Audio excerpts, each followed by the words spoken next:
तो students, last class में हमने कंसाइनमेंट कंसाइनमेंट क्या होता है इसके बारे में समझा था।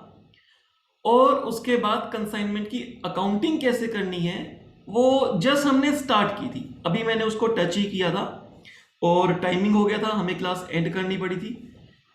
तो कंसाइनमेंट क्या होता है ये हमने समझ लिया था। मैं जल्दी से 2 मिनट लगा के बता देता हूं कि कंसाइनमेंट मॉडल क्या है। कंसाइनमेंट मॉडल बेसिकली एक ओनर एंड एक एजेंट, ओनर और एजेंट के बीच में जो भी ट्रांजैक्शंस हो रही हैं उसकी अकाउंटिंग करना कंसाइनमेंट अकाउंटिंग है।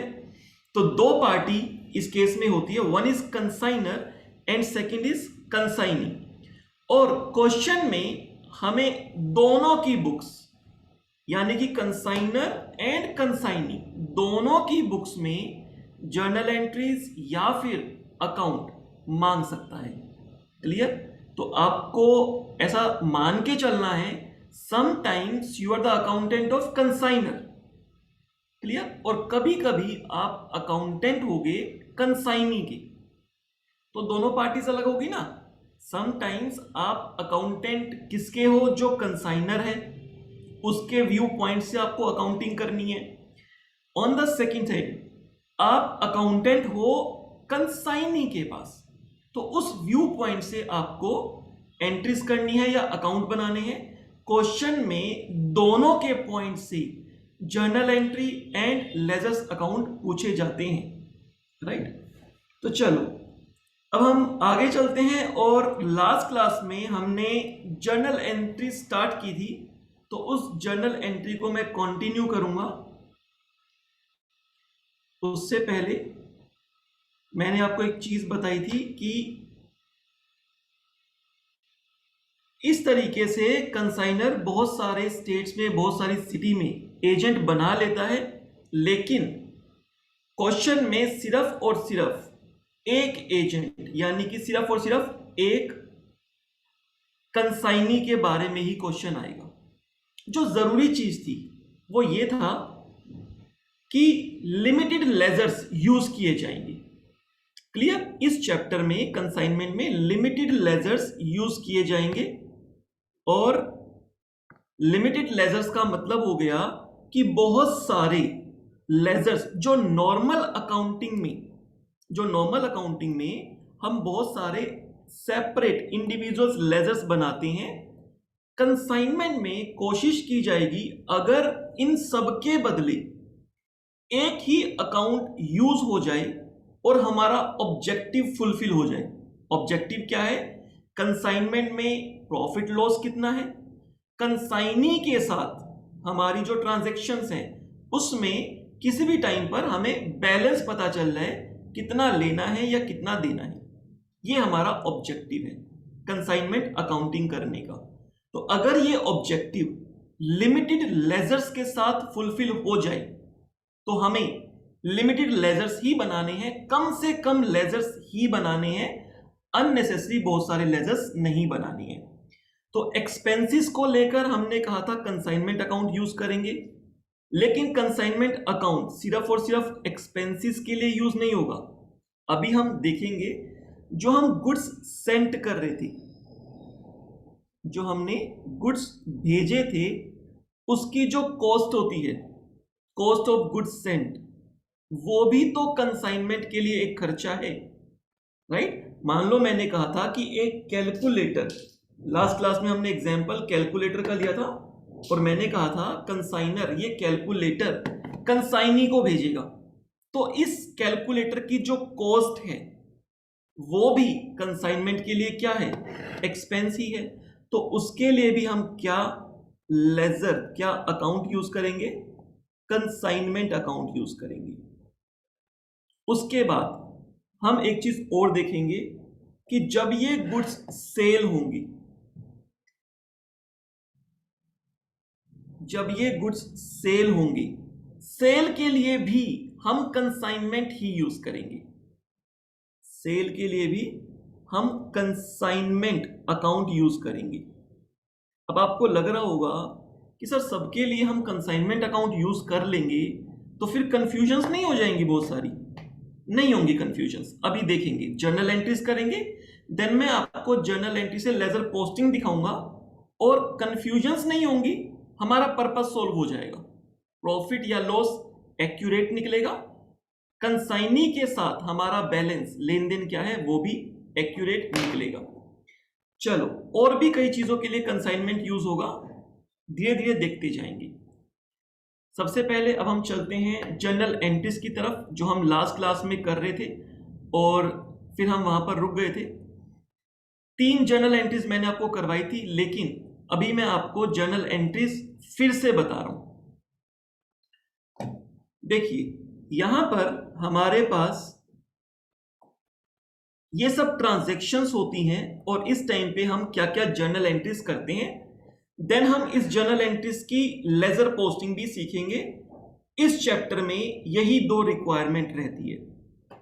जो एग्जामिनर है वो यही क्वेश्चन पूछते हैं, या तो इस पर जर्नल एंट्री बेस्ड क्वेश्चन आता है या फिर इस पर अकाउंट बेस्ड यानी कि लेजर अकाउंट, ये मांगे होते हैं, यही क्वेश्चन आता है।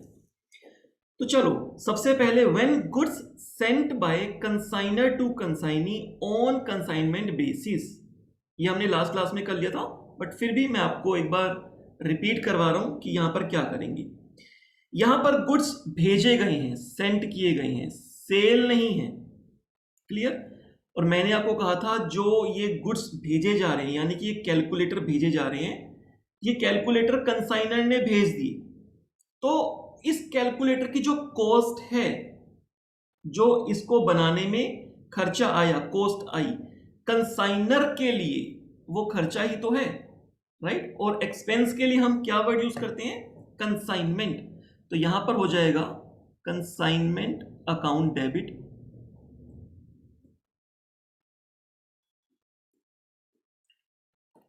To goods sent on consignment, क्योंकि बच्चे ये सेल्स नहीं है, टू सेल नहीं आएगा, ये सेल नहीं है। और एक चीज और ध्यान रखनी है, समटाइम्स पता है क्या होगा, नॉर्मल अकाउंटिंग में जो लेजर हम यूज करते हैं, नॉर्मल अकाउंटिंग में आप थोड़ा सा कंफ्यूज हो गए कि सर नॉर्मल अकाउंटिंग में तो हम इस नाम से लेजर यूज करते हैं, जैसे कि कोई भी एक्सपेंस होता है तो उस एक्सपेंस के नाम से rent, salary, wages, printing stationery, vehicle running and maintenance, अगर वो नहीं कर रहे तो उसकी जगह एक्सपेंस वर्ड यूज कर दो। नॉर्मल अकाउंटिंग में तो उनको एक्सपेंस वर्ड ही यूज करते हैं, लेकिन यहां पर क्योंकि ये लिमिटेड लेजर अकाउंटिंग है, हम क्या करेंगे, सारे एक्सपेंस की जगह all the time consignment account use करेंगे। तो कंसाइनमेंट अकाउंट से मतलब आप समझ जाओगे जैसे जैसे हम क्वेश्चंस करते जाएंगे कि एक्सपेंसेस के लिए कंसाइनमेंट यूज हुआ, सेल्स के लिए कंसाइनमेंट यूज हुआ, तो और बहुत सारी चीजों के लिए कंसाइनमेंट यूज होगा। तो गुड्स सेंट ऑन कंसाइनमेंट, जैसा मैंने आपको बताया कि कंसाइनर की बुक में भी आपसे रिक्वायरमेंट होगी, जर्नल एंट्रीज या लेजर अकाउंट पूछा जाएगा, कंसाइनी की बुक्स में भी पूछा जाएगा। क्लियर?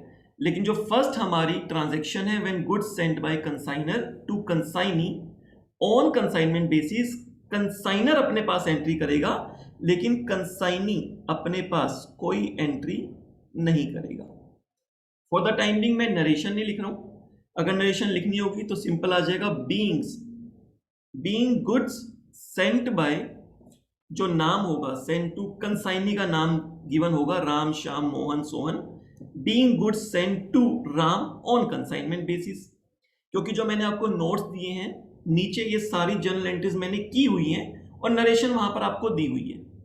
तो अभी हम समझ रहे हैं, नरेशन तो बहुत ही सिंपल है, जो क्वेश्चन में गिवन होती है वही आ जाती है, तो उस पर हम अननेसेसरी टाइम वेस्ट नहीं करेंगे। तो ये फर्स्ट एंट्री हो गई। अब बात आती है सेकेंड एंट्री की, when expenses are paid by consignor. यहां पर कंसाइनर की बुक में ही एंट्री कर रहे हैं और कंसाइनर ही एक्सपेंसेस पे कर रहा है।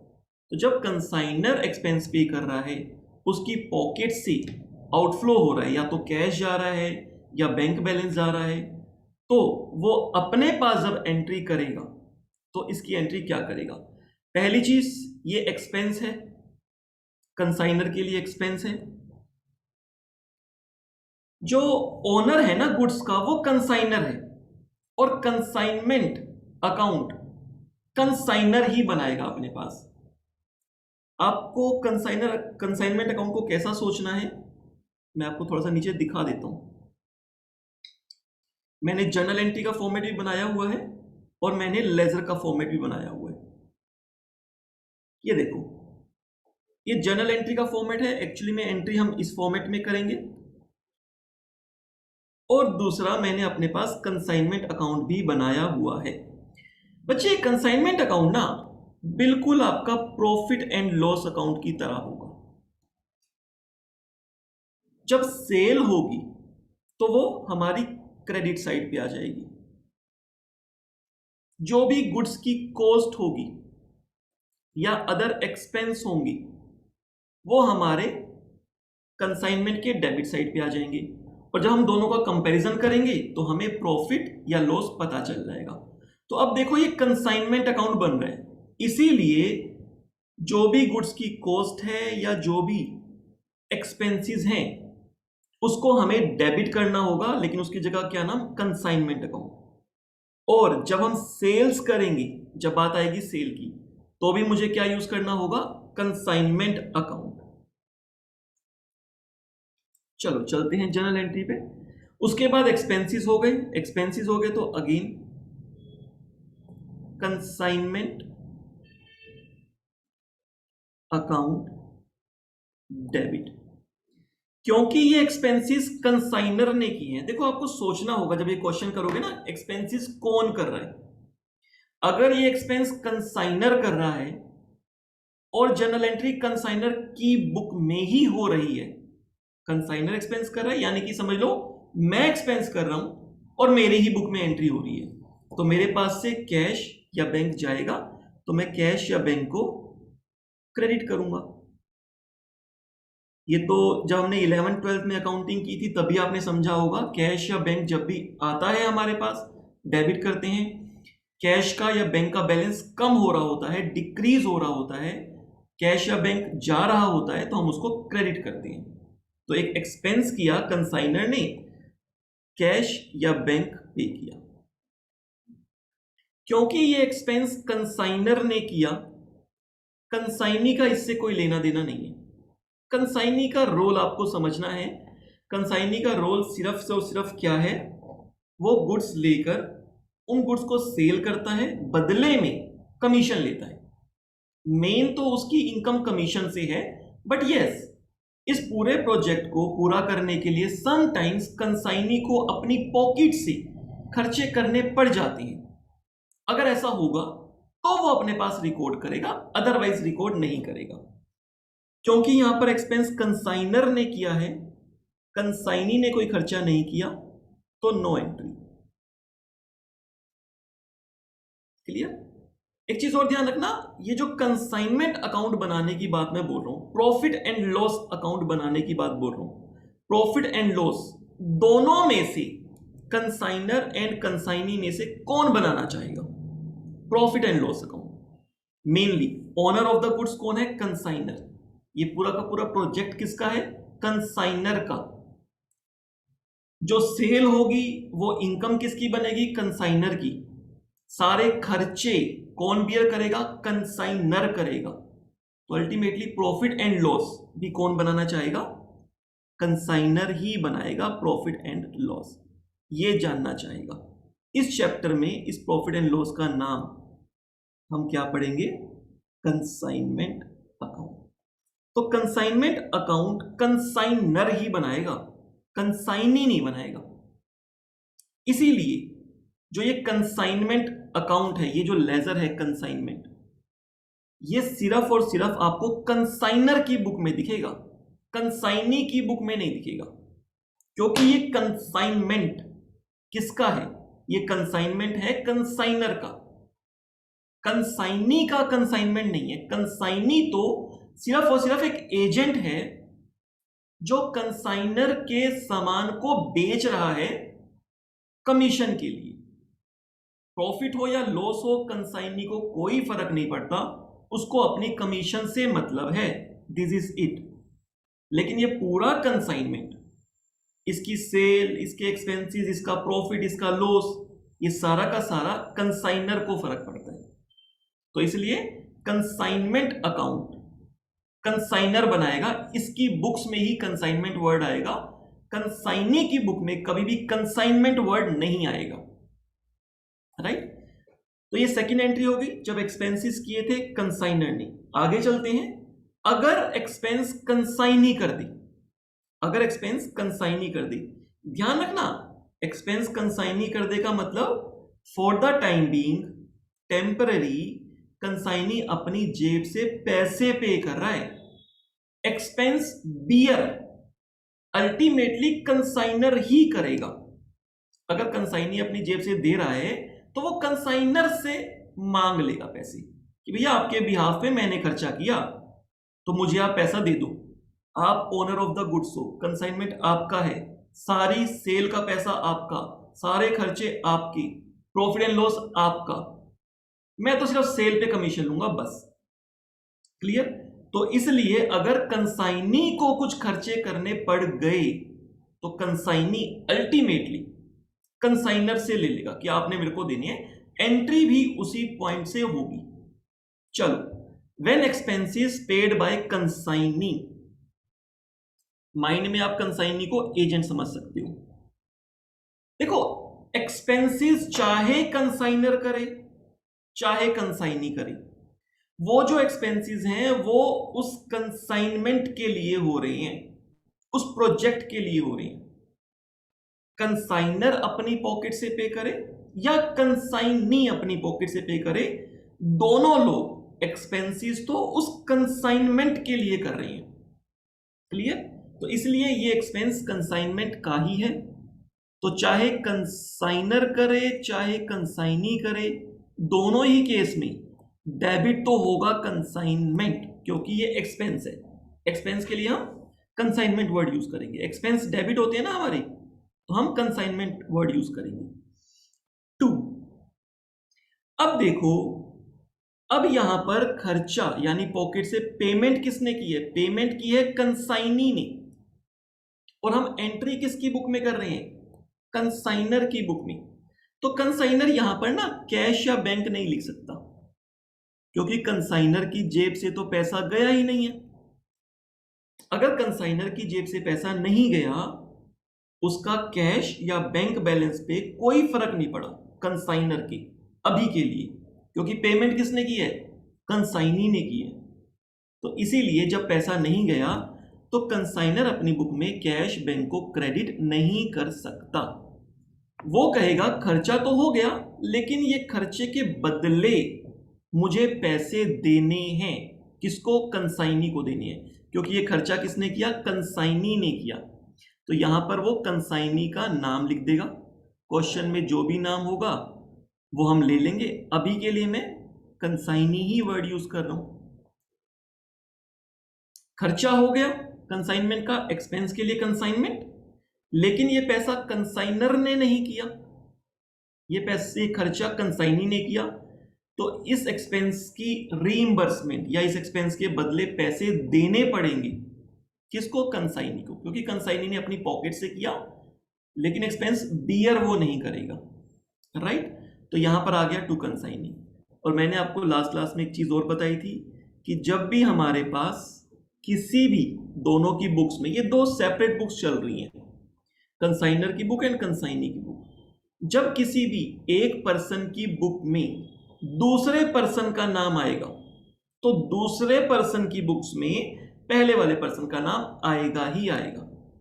एक पार्टी बोल रही है मैंने पैसे देने हैं, दूसरी पार्टी बोलेगी हाँ मैंने पैसे लेने हैं। क्लियर? तो अगर यहां पर कंसाइनी आया तो दूसरे की बुक में भी दूसरी पार्टी का नाम यानी कि कंसाइनर का नाम आएगा ही आएगा, एंड ऑपोजिट साइड पर आएगा। क्लियर? तो यहां पर क्या एंट्री बनेगी? कंसाइनर, कंसाइनर्स अकाउंट डेबिट, क्योंकि कंसाइनी की जेब से पैसे गए हैं इसलिए टू कैश या बैंक अकाउंट। अब यहां ना कई बार कंफ्यूजन हो जाती है स्टूडेंट्स को बच्चे कहते हैं सर ये तो एक्सपेंस की एंट्री है, कंसाइनी ने एक्सपेंस किया, कंसाइनी की बुक में कंसाइनमेंट अकाउंट लिख दो। तो मैंने आपको बता दिया कभी भी कंसाइनी की बुक में कंसाइनमेंट अकाउंट नहीं आएगा, क्योंकि कंसाइनमेंट कंसाइनी का है ही नहीं। कंसाइनमेंट मतलब ओनर ऑफ द गुड्स, जो वो सामान, सारा का सारा सामान जो है वो एक लोट में जा रहा है और कंसाइनी के पास पहुंच गया, जो पूरा का पूरा लोट है उसको हम कह रहे हैं कंसाइनमेंट। तो ये कंसाइनमेंट या ओनर कंसाइनर है, तो कंसाइनी की बुक में कंसाइनमेंट नहीं आएगा। और एक्सपेंस तो लिख ही नहीं सकते। समटाइम्स क्या गलती हो जाती है, बच्चे कहते हैं कंसाइनी ने एक्सपेंस किया, तो एक्सपेंस को डेबिट करते हैं, expense account debit to cash या बैंक।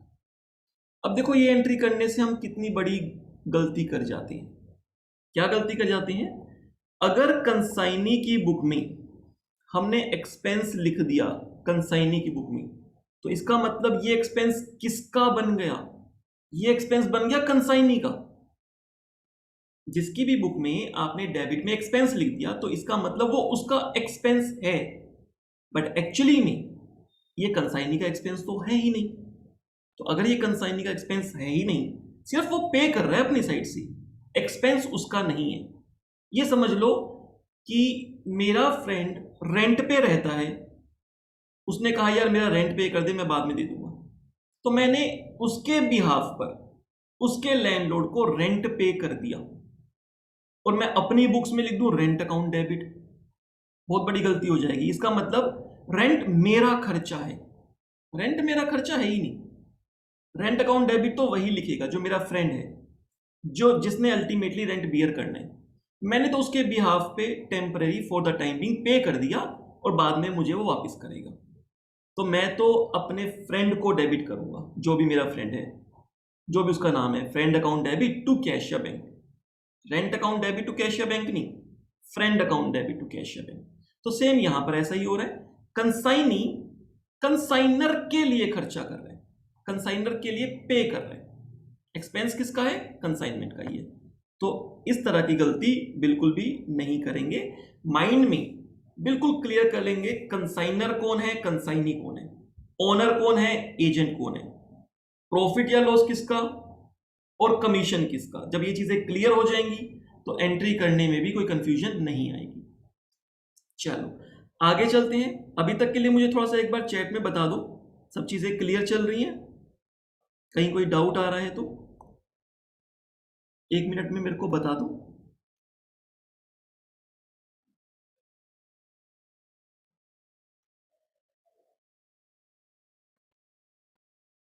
Very good. चलो यहां तक तो हमारा लास्ट क्लास में हो गया था, मैंने रिवाइज करवा दिया। कुछ बच्चों को अगर कुछ डाउट्स था तो वो क्लियर हो गए होंगे। अब चलते हैं आगे। अब देखो fourth entry, when goods sold by consignee. Consignor का काम है गुड्स को कंसाइनी के पास भेजना, और कंसाइनी अपने एरिया में अपनी सिटी में कस्टमर को सेल करेगा। गुड्स को सेल करने का काम मेनली यहां पर कंसाइनी का है, यानी एजेंट का है, कि हम आपको गुड्स भेज देंगे, आप उसको आगे बेचना। तो गुड्स सेल कौन करेगा, consignee. Goods sold, goods sale हो गए, और किसने सेल किए, कंसाइनी ने किए। चाहे कैश में सेल हो चाहे क्रेडिट में सेल हो, दोनों के केस में जर्नल एंट्री सेम रहने वाली है। चाहे कैश में सेल हो, मतलब कि सेल करते ही इमीडिएटली कंसाइनी को पैसा मिल गया, और चाहे उधार में सेल हुआ, पैसा कुछ दिनों के बाद आएगा, बोथ द केसेस में एंट्री सेम रहेगी। अब देखो जो गुड्स सेल हुए हैं उसका ओनर कौन है, कंसाइनर। अब कंसाइनर इसको फाइनली अपनी सेल मान लेगा।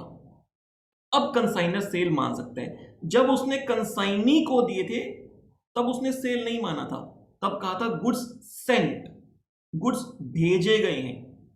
लेकिन जब वो गुड्स अल्टीमेटली कस्टमर को सेल हो गए और कंसाइनी ने इंफॉर्मेशन दे दी, भेज दिया कि गुड्स सेल हो चुके हैं, तब जाकर जो हमारा कंसाइनर है वो अपने पास इसको सेल बुक कर सकता है। तो अब कंसाइनर अपने पास सेल की एंट्री करेगा और क्या एंट्री होगी अब हम देखते हैं। गुड्स सेल हो गए हैं, लेकिन अभी क्या हुआ, अभी ना पैसा जो है वो कंसाइनर के पास नहीं पहुंचा, क्योंकि गुड्स किसने सेल किए, कंसाइनी ने सेल किए। चाहे कैश में हो चाहे क्रेडिट में हो, अगर कैश में हुए तो पैसा कंसाइनी के पास ही आया होगा, अभी कंसाइनी के पास होगा। बाद में एक टाइम पीरियड होगा कि हर 15 दिन में, हर महीने में, हर 2 महीने में आप अपना हिसाब किताब करके और पैसे को रेमिट करेंगे। पैसे को रेमिट करने की अलग एंट्री होगी, सेल की एंट्री अलग होगी। एजेंट ने सेल की और एजेंट ने पैसे कलेक्ट कर लिया, अभी पैसा एजेंट के पास है। ऐसा नहीं है कि एक कैलकुलेटर सेल होते ही वहां से वो पैसे मेरे को भिजवा देगा, ये लो जी एक कैलकुलेटर सेल हो गया, अब दूसरा सेल हो गया, ये लो जी पैसे ले लो। वो वहां पे सेल करता रहेगा, पैसे अपने पास रखता रहेगा, और एक टाइम पीरियड के बाद वो हमारे बीच में जो एग्रीमेंट होगा वो क्वेश्चन में बताएगा, उसको बोलते हैं पैसे को रेमिट करना। पैसे को कंसाइनी जब कंसाइनर को देगा उसके बारे में सेपरेट बात होगी।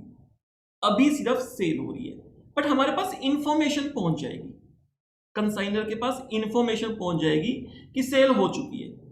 अब जैसे ही सेल हो चुकी है तो अपने पास कंसाइनर क्या एंट्री करेगा।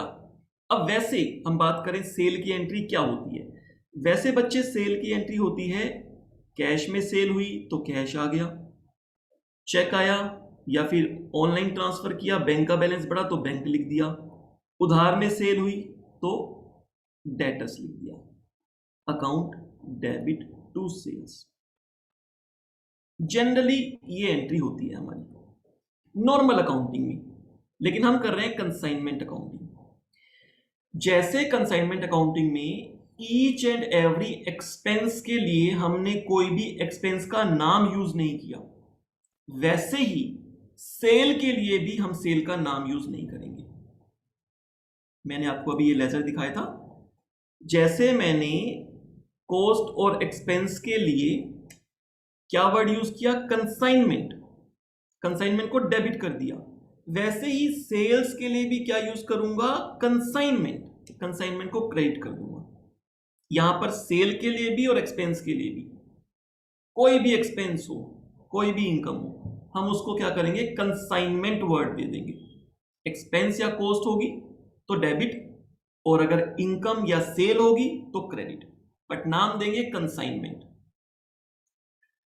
तो देखो यहां पर मैं सेल की जगह नाम लिखूंगा कंसाइनमेंट। जब तक कंसाइनमेंट का खर्चा हो रहा था कंसाइनमेंट को डेबिट कर रहे थे, जैसे ही सेल हो गई कंसाइनमेंट पे इनकम आई तो हमने वर्ड यूज कर दिया टू कंसाइनमेंट अकाउंट, सेल की जगह कंसाइनमेंट यूज होगा। अब बात आती है कैश या बैंक या डेटर्स। ना तो कंसाइनर के पास कैश आया अभी, ना अभी बैंक बैलेंस बढ़ा, और डेटर की बात की जाए यहां पर तो किससे पैसा लेना है, कंसाइनी से, तो यहां पे वर्ड आ जाएगा कंसाइनी अकाउंट।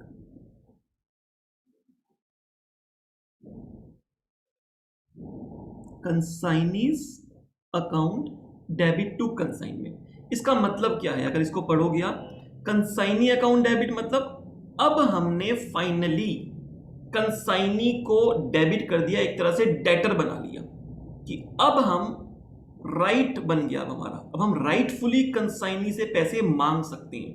जब तक गुड्स सेंट किए थे तब तक नहीं मांग सकते थे, लेकिन जब कंसाइनी ने इंफॉर्मेशन दी कि गुड्स सेल हो गए हैं, अब अगर सेल हो गए हैं तो कंसाइनर अब राइट बन गया उसका कि ठीक है सेल हो गए हैं तो अब हमने आपसे पैसे लेने हैं, अभी आपके पास है, हमने आपसे लेने हैं। तो कंसाइनी अकाउंट डेबिट, कंसाइनी को एक तरह से डेटर बना लिया, कंसाइनी अकाउंट डेबिट।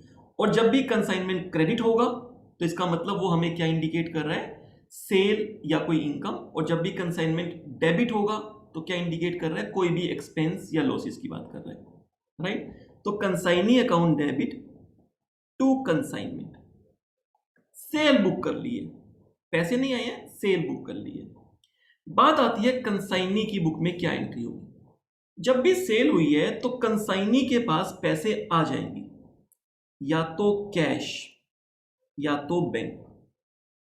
अगर कैश में सेल हुई है तो कैश आ गया, अगर किसी ने चेक दिया या नेट बैंकिंग के थ्रू पे किया, कुछ भी है, कंसाइनी को दिया तो कंसाइनी के बैंक अकाउंट में आ जाएंगी।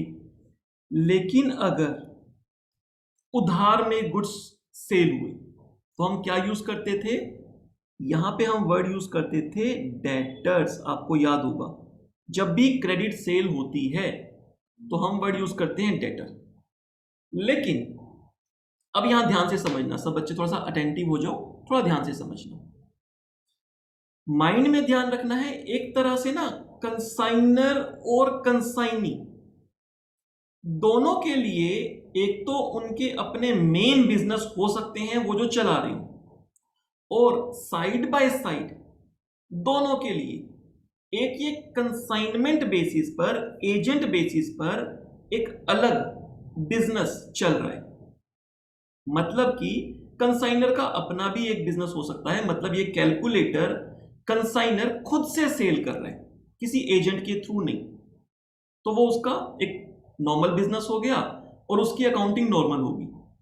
ऐसे ही कंसाइनी भी हो सकता है अपना कुछ बिजनेस कर रहा हो, छोटा मोटा अपना कुछ सामान बेच रहा हो, मान लो उसकी शॉप है, वो ऑलरेडी मोबाइल सेल करता है, मैंने कहा यार तुम मोबाइल सेल कर रहे हो ना, मेरा कैलकुलेटर भी अपने पास रख लो। दुकान पे मोबाइल भी है, कैलकुलेटर भी है, लेकिन एजेंट वो किसका है, सिर्फ और सिर्फ कैलकुलेटर के लिए, मोबाइल के लिए वो किसी का एजेंट नहीं है। वो अपने बेस पर मोबाइल परचेज करता है और उसको बेच देता है, तो वहां पर वो मेन ओनर है मोबाइल वाले केस में। तो जब वो अपने पास अकाउंटिंग करता होगा, तो जब ये मोबाइल उधार पर बेचता होगा तो उसके लिए वर्ड यूज करता होगा डेटर, है ना। उधार पे मोबाइल बेचा तो डेटर वर्ड यूज करेगा। अब कैलकुलेटर भी उधार में बिका, उसके लिए भी डेटर वर्ड यूज कर लेगा, तो दोनों डेटर मिक्स हो जाएंगे, पता नहीं चलेगा कि ये डेटर्स कौन से हैं। कंसाइनी के जो खुद का जिस प्रोडक्ट का ओनर है उसके डेटर हैं मोबाइल के, या फिर जिसका वो एजेंट है, कंसाइनर का एजेंट, कैलकुलेटर के लिए वो एजेंट है, तो ये डेटर्स किसके लिए हैं पता नहीं चलेगा, दोनों मिक्स हो जाएंगे। ये भी रीजन है कि यहां पर लेजर्स के नाम आपको चेंज दिख रहे हैं, ताकि मेन बिजनेस जो उनका चल रहा है अकाउंटिंग में उससे लेजर मिक्स ना हो जाए, इसलिए हम नाम बदल देते हैं। तो यहां पर वो डेटर्स ना लिखकर क्या लिख देगा, कंसाइनर्स डेटर, क्योंकि ये डेटर किसके हैं, ये डेटर हैं कंसाइनर्स के, उसके डेटर नहीं है, ये कंसाइनर्स के डेटर हैं। अगर खाली डेटर लिख देगा ना तो वो अपनी असेट्स बना देगा। डेटर्स कहां आते हैं, बैलेंस शीट में आते हैं, असेट साइड में, उसकी खुद की बैलेंस शीट बनेगी तो वहां पर आ जाएंगे डेटर्स कि उसके डेटर्स हैं, उसने पैसा लेना है।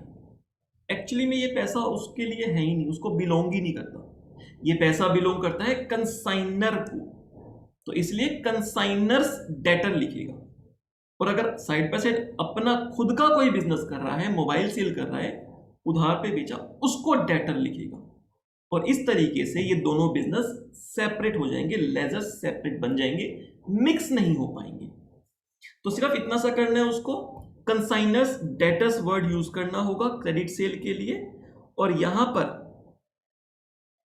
अब बात आती है सेल की, यहां पर ये सेल वर्ड यूज नहीं कर सकता। अभी तक आप समझते होंगे कि सर सेल हो गई है तो टू सेल्स अकाउंट, नहीं, फिर से क्या हो जाएगा, ये सेल किसकी हो जाएगी, कंसाइनी की बन जाएगी, कंसाइनी की सेल नहीं है। आपको माइंड में एकदम ध्यान रखना है जब कंसाइनी की बुक में एंट्री कर रहे हैं कि कंसाइनी एक एजेंट है, ओनर नहीं है वो।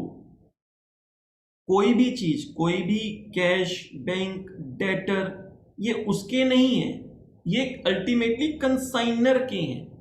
तो सेल भी उसकी नहीं है, सेल किसकी है, कंसाइनर की है। यहां पर वो कहेगा मेरे पास जो कैश आया या मेरे पास जो बैंक बैलेंस आया वो अल्टीमेटली किसको बिलोंग करता है, वो बिलोंग करता है कंसाइनर को, कि ये पैसा मैंने कंसाइनर को देना है। कंसाइनर्स अकाउंट क्रेडिट, कंसाइनर को क्या बना दिया, यहाँ पे क्रेडिटर बना दिया कि कंसाइनर को पे करना है। और मैंने आपको बताया था जब भी किसी एक की बुक में, कंसाइनर की बुक में अगर कंसाइनी का नाम आ गया तो कंसाइनी की बुक में ऑपोजिट साइड में कंसाइनर का नाम आएगा ही आएगा। तो ये सेल की एंट्री है। अब देखो नॉर्मल अकाउंटिंग से कितनी डिफरेंट है, राइट? तो इसीलिए हमें ये कंसाइनमेंट का चैप्टर, कंसाइनमेंट की अकाउंटिंग समझने की जरूरत थी। अदरवाइज तो अगर हम किसी बिजनेस में जाते, वो कंसाइनर है, हम तो नॉर्मल जर्नल एंट्री बना देते, सेल्स वाली कर देते, लेकिन ऐसे नहीं होगा। तो आपको समझना होगा, अगर वो एजेंट मॉडल पर काम कर रहे हैं तो जर्नल एंट्रीज चेंज हो जाती है, लेजर्स चेंज हो जाती है। क्लियर? तो cash, bank, consignors, debtor to consignors account, कि ये पैसा कंसाइनर्स को बिलोंग करता है। हो सकता है फर्स्ट टाइम में आपको थोड़ा सा दिक्कत है, धीरे धीरे 2-3-4 क्वेश्चंस करने के बाद आप समझ जाओगे। होता है ना, 2-3-4 बार करने के बाद कॉन्सेप्ट्स पे ही पकड़ बन जाएगी और याद भी हो जाएंगे। अगर मैं आपको सही बताऊं तो आपको अच्छे से याद भी हो जाएगा। चलो आगे चलते हैं। गुड्स सेल हो गई। गुड्स सेल करना अलग चीज है, पैसा रेमिट करना दूसरी चीज है। गुड्स की सेल हो गई, ये अलग बात है। सेल होने के बाद कंसाइनी पैसा रेमिट करेगा कंसाइनर को, ये अलग बात है, अलग ट्रांजैक्शन है। तो उससे पहले एक ट्रांजैक्शन आती है when commission allowed to consignee, commission दिया जाएगा। सेल तो हो गई, सेल होते ही क्या करेगा, कंसाइनी कहेगा सेल हो गई तो मेरी कमीशन बन गई। क्लियर? चाहे कैश सेल हो चाहे क्रेडिट सेल हो, कमीशन की एंट्री तो सेम ही रहेगी। देखो कमीशन कौन दे रहा है, कंसाइनर दे रहा है।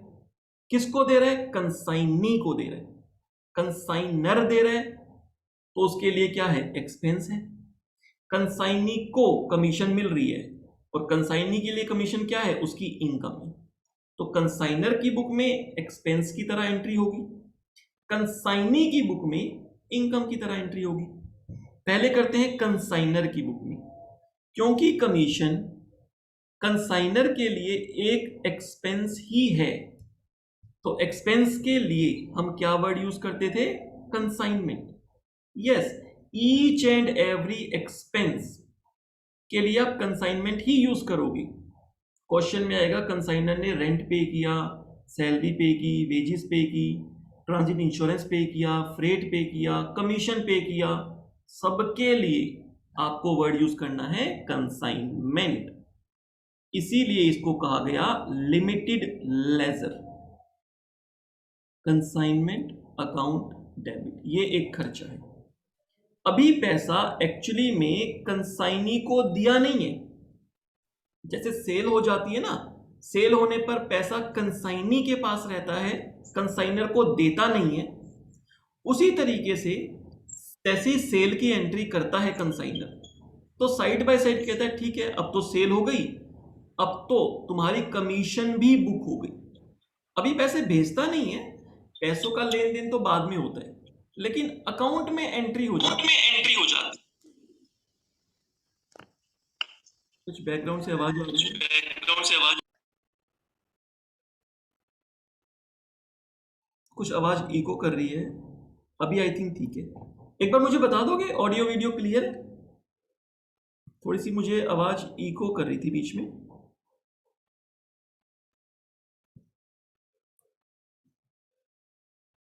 Okay, very good, very good, thank you. देखो, तो क्योंकि ये कंसाइनर का एक्सपेंस है और एक्सपेंस को हम कंसाइनमेंट लिखते हैं, तो कंसाइनमेंट अकाउंट डेबिट, लेकिन ये पैसा अभी दिया नहीं है, कमीशन देना है, रिकॉर्ड कर लिया। देखो लेना देना दोनों के बीच में चलता रहता है, दोनों एंट्रीज करते रहते हैं।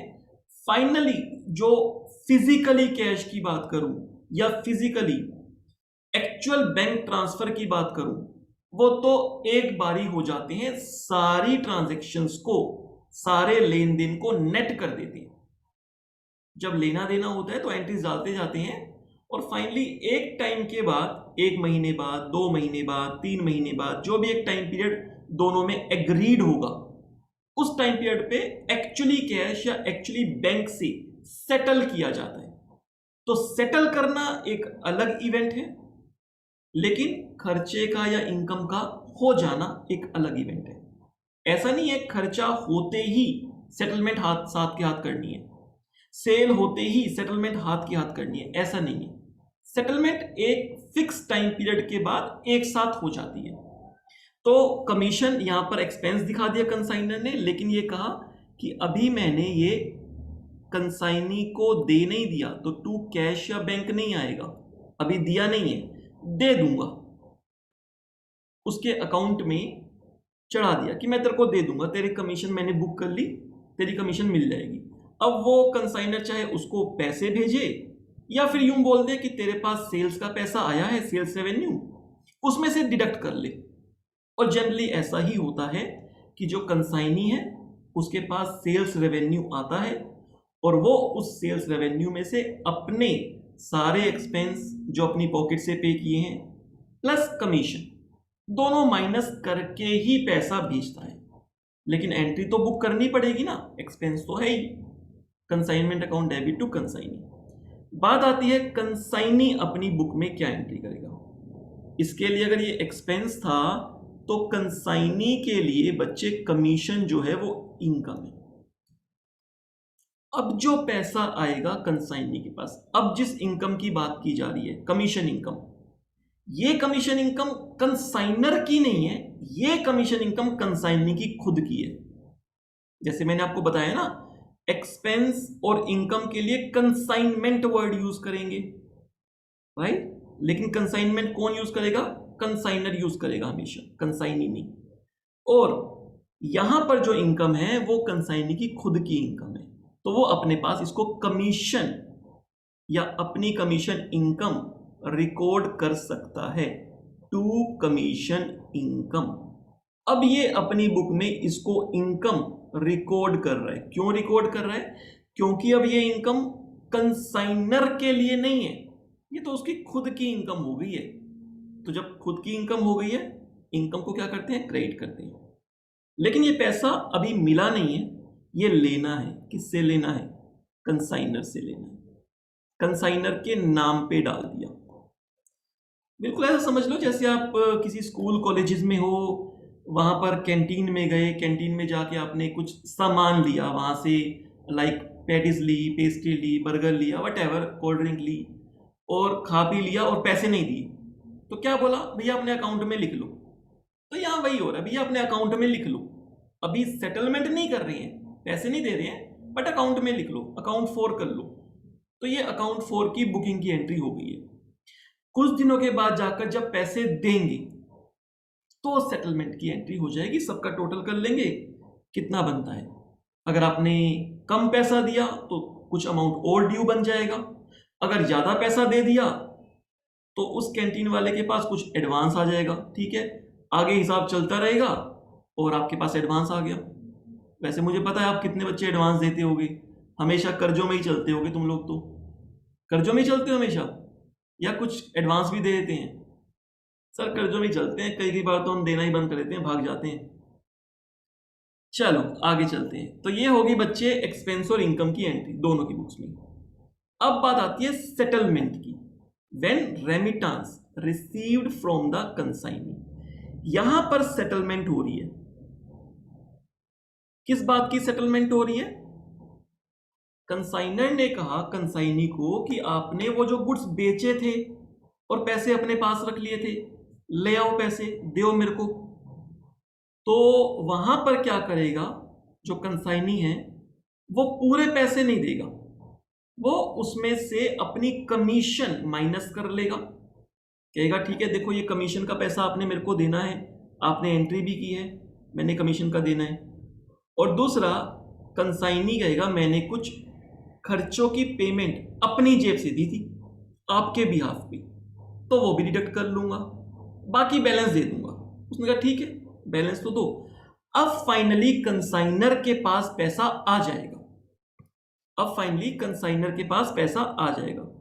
Commission is income, so is it necessary to write commission income in journal entry? बच्चे कमीशन इनकम हो गई है तो आप खाली कमीशन लिख दो, लेजर का नाम टू कमीशन लिख दो तब भी ठीक है, कमीशन इनकम लिख दो तब भी ठीक है। जैसे कि एक रेंट का खर्चा होता है तो रेंट अकाउंट डेबिट लिख दो तो भी उसका मतलब वही है, रेंट एक्सपेंस अकाउंट डेबिट लिख दो तो भी उसका मतलब वही है। मतलब चेंज नहीं होता, तो आप दोनों लिख सकते हो, इसमें कोई वो नहीं है। अगर कमीशन क्रेडिट में आ रहा है तो इसका मतलब है कि वो हमारी कमीशन इनकम है। क्लियर है? कमीशन रिसीव्ड, रिसीव्ड अभी मत लिखो क्योंकि एक्चुअली में रिसीव नहीं हो रही है, कमीशन इनकम बनती है, करेक्ट है, अभी पैसा मिला नहीं है उसको, तो रिसीव्ड मत लिखो, या तो खाली कमीशन लिख दो, टू कमीशन, अभी ना अर्नड हो गई है, अर्न, अभी रिसीव नहीं हुई है। इसके लिए है एक चैप्टर, बात करेंगे, वैसे आपने 11th-12th में ही पढ़ा होगा, अक्रूवल बेसिस के लिए वो सारी बातें करेंगे। तो टू कमीशन लिख दो या कमीशन इनकम लिख दो, राइट। अभी कमीशन रिसीव्ड वर्ड यूज मत करो क्योंकि एक्चुअली में रिसीव नहीं हुई है, रिसीव्ड का मतलब दिखाता है कि रिसीव हो गई है, तो अभी कमीशन रिसीव्ड वर्ड ना लिख के कमीशन इनकम या खाली कमीशन लिख दो। अब देखो बच्चे, सेटलमेंट यहां हो रही है, अब फाइनली कंसाइनर के पास पैसे आ जाएंगे, या तो कैश की फॉर्म में आएंगे या तो बैंक की फॉर्म में आएंगे, कैश या बैंक अकाउंट डेबिट, पैसा आ गया, किससे आ गया? कंसाइनी से आ गया। जब लेना था तो कंसाइनी के अकाउंट को डेबिट कर दिया था, देखो जब सेल हुई होगी ना तो कंसाइनी के अकाउंट को डेबिट किया होगा, देखें एक बार,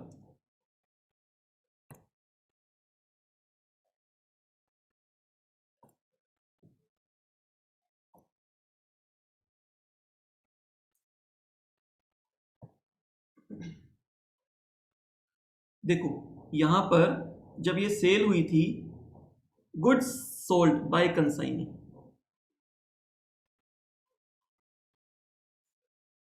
जब यहां पर सेल हुई थी तो आपने देखा होगा कंसाइनी को हमने क्या किया था?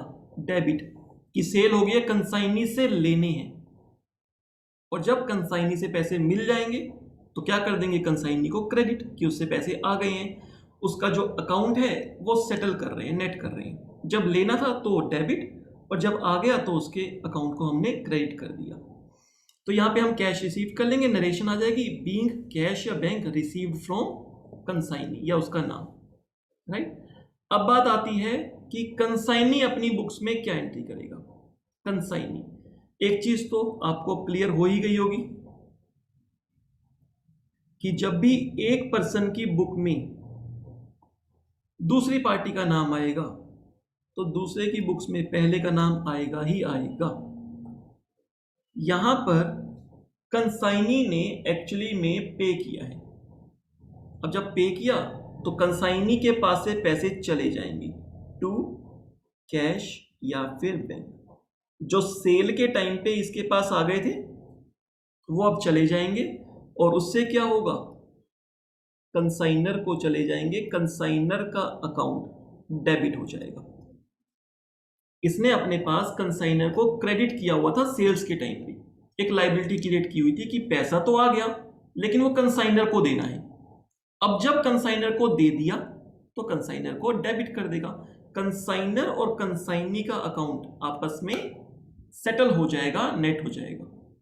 जरूरी नहीं है कि सारा पैसा दे, हो सकता है अभी कम पैसा दे दे, कुछ पैसा स्टिल बैलेंस कंसाइनी के पास बना रहे, हो सकता है ज्यादा पैसा दे दे, जनरली ऐसा होगा नहीं, ज्यादा पैसा कभी नहीं देगा, बट यस या तो सारा पैसा दे देगा और समटाइम्स थोड़ा कम पैसा भी दे देगा कि ठीक है मेरे पास 5 लाख है, मैं अभी आपको 4.5 लाख रुपए दे रहा हूं, क्योंकि आगे कंसाइनमेंट मॉडल पर तो और भी सेल होती रहेगी और खर्चे होते रहेंगे और कमीशन बनेगी, तो ऑन अकाउंट सेटलमेंट करते रहेंगे।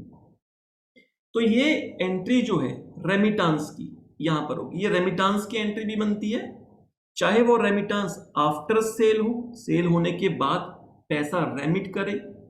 समटाइम्स ऐसा भी होगा, क्वेश्चंस में आएगा कि जैसे ही कंसाइनर ने कंसाइनी को सामान भेजा तो कंसाइनी ने ना कुछ पैसा एडवांस दे दिया कि ठीक है मेरे पास सामान आ गया 5 लाख का, लो 1 लाख रुपए तुम एज एन एडवांस रख लो, मेरे यहाँ तो रोज बिकता रहता है रेगुलर, और 1 लाख रुपए एडवांस रख लो। तो उस एडवांस के लिए भी बात वही है कि आपस में सेटलमेंट हो रही है, पैसों का लेन देन है, तो उसकी एंट्री ये है। क्लियर?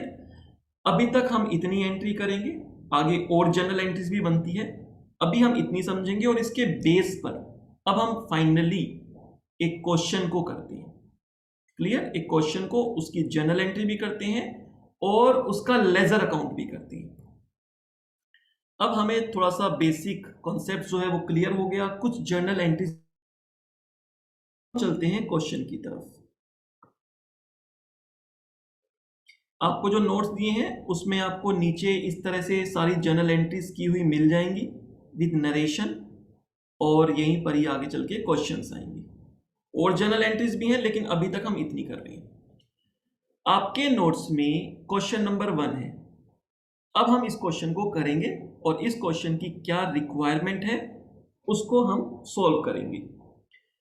देखो ये क्वेश्चन है, रिक्वायरमेंट क्या है इसकी? सबसे लास्ट में जनरली रिक्वायरमेंट दी होती है, Bhanu is entitled for 10% commission, show journal entries. Journal entry मांगी है इन the books of Aman and Bhanu. दोनों की बुक्स में जर्नल एंट्रीज की रिक्वायरमेंट है। ठीक है, मैं नोट्स दोबारा प्रोवाइड कर दूंगा। अमन एंड भानु दोनों की बुक्स में जर्नल एंट्री मांगी गई है, तो दोनों में से एक बच्चे कंसाइनर होगा, एक कंसाइनी होगा। सबसे पहला काम तो ये पहचानना है, आपको आइडेंटिफाई करना है who is the consignor and who is the consignee, सबसे पहला काम। और वो क्वेश्चन को पढ़ के उसको इंटरप्रेट करके आपको पता चल जाएगा। चलो क्वेश्चन पढ़ते हैं। अमन ऑफ मुंबई, अमन एक पर्सन है, पार्टी है जो कि मुंबई का रहने वाला है। सेंड्स भेजता है, सोल्ड नहीं, सेल नहीं, सेंड्स भेजता है, भेजे जा रही है। Sends 2000 units of an item, कोई भी एक आइटम है उसकी 2000 यूनिट्स। यूनिट्स का मतलब आप समझ लो पीसीज हो सकता है, केजीज हो सकता है, मीटर हो सकता है, कुछ भी हो सकता है। लाइक मैं कैलकुलेटर, ये एक आइटम है तो 2000 यूनिट्स यानी 2000 pieces, right. 2000 units of an item costing rupees, जिसकी कॉस्ट है 200 ईच। 2000 कैलकुलेटर भेजिए, आइटम को यहां कैलकुलेटर मान लेते हैं। 2000 पीसीस कैलकुलेटर भेजे हैं, ईच कैलकुलेटर की कॉस्ट 200 रुपीज है। इतने अमाउंट का उसको भेज दिया। अगर मैं बात करूं टोटल कितनी कॉस्ट का सामान भेजा जा रहा है, तो 2000 मल्टीप्लाई 200 यानी कि टोटल 4 लाख रुपीज का, 4 लाख रुपीज की कॉस्ट का सामान भेजा जा रहा है। कौन सेंड कर रहा है? अमन सेंड कर रहा है। और जो सेंड कर रहा है बच्चे, वो कौन हो जाएगा? वो हो जाएगा कंसाइनर। सेंड करने वाला कंसाइनर और रिसीव करने वाला कंसाइनर। आगे आ गया सेंड टू भानु। किसको सेंड किया गया? भानु को, जो कि करनाल में रहता है। मुंबई से करनाल भेजे गए हैं। भानु कौन हो गया यहां पे? भानु यहां पे बच्चे कंसाइनी हो गया। अमन ने भानु को भेज दिया। हमें कंसाइनर और कंसाइनी क्लियर हो गया। अब journal entry in the books of Aman जब करेंगे तो अमन कंसाइनर है, ओनर ऑफ द गुड्स। और जब हम बात करेंगे journal entries in the books of Bhanu, तो भानु यहां पे कंसाइनी है, तो कंसाइनी की बुक्स में। आगे चलते हैं। On sending the goods Aman incurred the following expenses. देखो सबसे पहले अमन ने कुछ खर्चे किए हैं और वो खर्चे बता रहे हैं अमन ने जो खर्चा किया है। अमन कौन है? कंसाइनर। तो ये खर्चे कंसाइनर की पॉकेट से हो रहे हैं। ये सारे खर्चे पैकिंग, फॉरवर्डिंग, फ्रेट, ये सारे खर्चे अमन की पॉकेट से हो रहे हैं। एक्सपेंस जब मुझे यूज करना होगा तो एक्सपेंस की जगह तो बच्चे मैं यूज करूंगा कंसाइनमेंट अकाउंट। इन सब के लिए मैं वर्ड यूज करूंगा कंसाइनमेंट अकाउंट। और चाहूं तो टोटल खर्चा भी लिख सकता हूं, 8000 प्लस 6000 प्लस 6000, टोटल 20,000 रुपीज का खर्चा कंसाइनर ने कर दिया, अमन ने कर दिया। कंसाइनमेंट का एक्सपेंस है 20,000। एक्सपेंस के लिए हम लेजर यूज करते हैं कंसाइनमेंट। आगे Bhanu receives goods at Karnal and incurred the following payments. जब भानु ने रिसीव किए तो भानु ने भी कुछ पेमेंट्स इनकर किए, कुछ पेमेंट्स किए, बट ये पेमेंट्स किसके बिहाफ पे होंगी? ऑलवेज कंसाइनर के बिहाफ पे, कंसाइनर के लिए किया। तो एक्सपेंस किसका बनेगा? एक्सपेंस तो अल्टीमेटली ये अमन का ही है, कंसाइनर का ही है। तो क्योंकि ये सारे के सारे एक्सपेंस भी कंसाइनमेंट के हैं, तो ये सारे भी क्या बन जाएंगे? Consignment account. एक्सपेंस चाहे कंसाइनर करे, एक्सपेंस चाहे कंसाइनी करे, बोथ द केसेस कंसाइनमेंट हो। अगर मुझे सारे एक्सपेंस का टोटल करना हो, अनलोडिंग का खर्चा है, फ्रेट का खर्चा है, गोडाउन का रेंट है, सेलिंग एक्सपेंस है 25,000। देखो बाकी सारे एक्सपेंस का एक होल अमाउंट फिगर दिए, 3,500, 6,500, 10,000, 5,000, लेकिन एक एक्सपेंस है एस्टेब्लिशमेंट एक्सपेंस, जिसके लिए बोला 2,000 पर मंथ। यहां पे यूज किया पर मंथ, यानी एक महीने का 2,000। टोटल खर्चा कितना है ये कैसे पता चलेगा? पर मंथ का 2,000 है। ये हमें पता चलेगा थोड़ा सा आगे जब हम क्वेश्चन पढ़ेंगे ना, तो वहां से हमें इसका हिंट मिल जाएगा। आगे लिखा है आफ्टर 2 मंथ्स, यहां पे उसने बता दिया after 2 months Bhanu sends an account cell. Account cell का मतलब जो सेल हुई है उसकी इंफॉर्मेशन, सेल्स की इंफॉर्मेशन। ये जो 2 मंथ्स का टाइम है इसको बोलते हैं कंसाइनमेंट पीरियड। ये जो 2 मंथ्स का टाइम है ना, इसको कहा जाता है कंसाइनमेंट पीरियड। मतलब कि एक बार मैंने गुड्स भेज दिए तो हमारे बीच में एग्रीमेंट है कि ठीक है गुड्स भेज दिए, अब 2 महीने के बाद सेटलमेंट करेंगे, और यहां से मैंने कुछ खर्चे कर दिए और वहां पर कंसाइनी को कुछ खर्चे करने पड़ रहे हैं। 2 मंथ्स का अगर ये कंसाइनमेंट है, कंसाइनमेंट पीरियड 2 मंथ्स का है, एस्टेब्लिशमेंट एक्सपेंस 2,000 पर मंथ है, इसका मतलब पूरे कंसाइनमेंट के लिए अगर मुझे एस्टेब्लिशमेंट एक्सपेंस का टोटल खर्चा जानना होगा तो 2,000 पर मंथ मल्टीप्लाई 2 मंथ्स, 2 महीने का ये कंसाइनमेंट पीरियड है। तो टोटल एस्टेब्लिशमेंट का खर्चा मुझे 4,000 लेना होगा। तो वो ये एक्सपेंस 2 तरीके से दे सकता था, या तो बोलता एस्टेब्लिशमेंट एक्सपेंस ₹4,000 बस, तो इसका मतलब टोटल एस्टेब्लिशमेंट का 4,000 खर्चा, या फिर वो पर मंथ देगा और साथ में ये भी बताएगा कि हमारा कंसाइनमेंट पीरियड क्या है।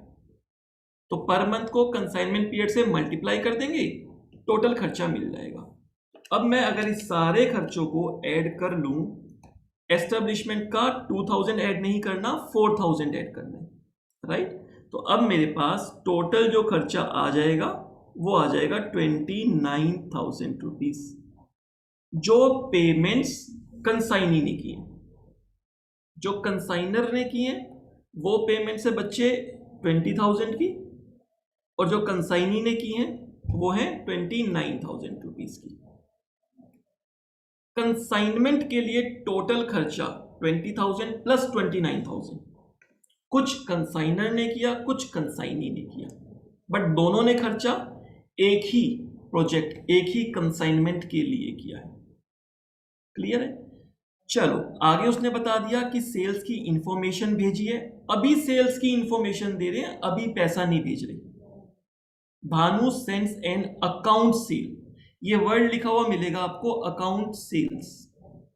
इसका मतलब होता है कि वहां पर सेल हो गई है और सेल की इंफॉर्मेशन, सेल का रजिस्टर, सेल्स का लेजर भेजा जा रहा है कि हमारे यहां पर इतनी सेल हो गई है। कितनी सेल हो गई है अगर हम इसको पढ़ते हैं तो 2,000 यूनिट्स, 2,000 यूनिट्स सेल हो गई हैं, are sold at the rate of 260 per unit. 2,000 units जितनी हमने भेजी थी, 2,000 यूनिट्स सारी की सारी सेल कर दी कंसाइनी ने। और कितने की सेल की? पर पीस 260 रुपीज की सेल कर दी। हमने 200 रुपए का जो भेजा था वो 200 रुपए इस कैलकुलेटर की कॉस्ट थी, लिखा हुआ है कॉस्टिंग रुपीज 200। 200 रुपए की कॉस्ट थी, लेकिन डेफिनेटली हमको तो प्रॉफिट भी अर्न करना है, सारे खर्चे भी निकालने हैं, कंसाइनी की कमीशन भी निकालनी है। तो हम उसको इंस्ट्रक्शंस देंगे आपको कितने का ये बेचना है। तो मान लो हमने उसको इंस्ट्रक्शंस दी थी आपको 260 का बेचना है, तो 260 का बेच दिया। 2000 मल्टीप्लाई 260, टोटल अगर मैं सेल की बात करूं तो 5,20,000 की सेल कंसाइनी ने कर दी, सेल हो चुकी है, इसकी इंफॉर्मेशन दे दी। अभी आगे बढ़ते हैं। Bhanu remitted the whole amount, और उसके बाद सारा अमाउंट रेमिटेड भी कर दिया। सारा अमाउंट रेमिटेड यानी कि दे देना, अमन को दे दिया, रेमिट कर दिया होल अमाउंट, सारा अमाउंट यानी 5,20,000 to Aman after deducting the expenses incurred by him and his commission. 5,20 पूरा दे दिया, मतलब उसमें से अपने एक्सपेंस और अपनी कमीशन डिडक्ट करने के बाद पूरा सेटलमेंट कर दिया, हिसाब किताब पूरा बराबर कर दिया। अब कुछ और लेना देना नहीं रहा, लेकिन उसने 5,20,000 में से अगर कुछ एक्सपेंस किए थे 29,000 वो माइनस कर लिए, और जो भी उसकी कमीशन बनेगी वो माइनस कर ली, यानी जो पैसा उसको बिलोंग करता था उसने रख लिया, बैलेंस जितना भी बनता था अमन को देना वो सारा अमन को दे दिया। राइट, तो एक्सपेंस 29,000 बनते थे, और कमीशन की अगर बात करें तो नीचे कमीशन की परसेंटेज गिवन है, 10% कमीशन ऑन सेल्स, सेल्स पर 10% कमीशन। सेल कितनी है 5,20,000, तो 5,20,000 का 10% कमीशन कितनी बन जाती है 52,000। तो एक्सपेंस डिडक्ट कर लिया और ये कमीशन भी डिडक्ट कर ली। 5,20,000 जो सेल का पैसा आया था कंसाइनी के पास, इसमें से एक तो उसने अपनी जेब से जो खर्चे किए थे अपनी पॉकेट से, कंसाइनर ने किए वो नहीं, जो कंसाइनी ने अपनी पॉकेट से किए थे, जो उसको लेने थे वो रख लिए अपने पास, और जो कमीशन उसकी इनकम बनती थी वो भी उसमें से रख ली, बैलेंस अमाउंट दे दिया 5,20,000 माइनस 29,000 माइनस 52,000, जो भी आएगा वो रेमिट कर दिया। अब जर्नल एंट्री करनी है, तो चलो जर्नल एंट्री स्टार्ट करते हैं। यहां पर जर्नल एंट्री का फॉर्मेट मैंने बनाया हुआ है अपने पास। तो ये क्वेश्चन नंबर 1 के लिए सबसे पहले जर्नल एंट्री की रिक्वायरमेंट है इस क्वेश्चन में।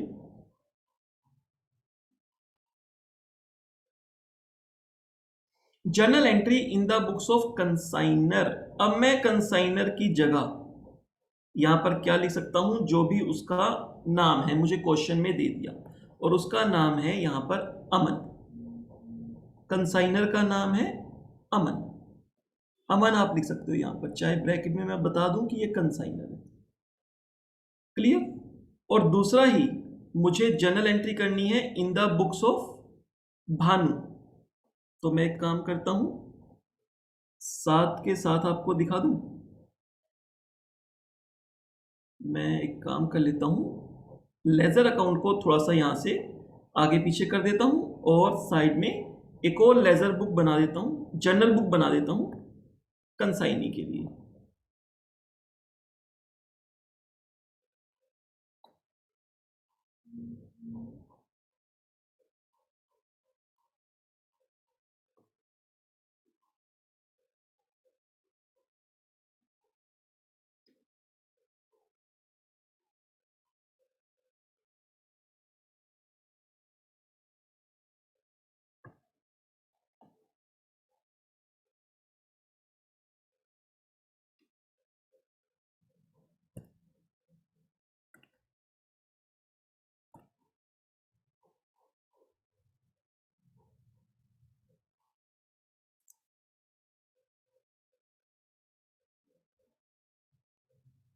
अभी छोटा दिख रहा है बच्चे, मैं इसको थोड़ा सा बड़ा कर दूंगा, अभी आपको दिख जाएगा।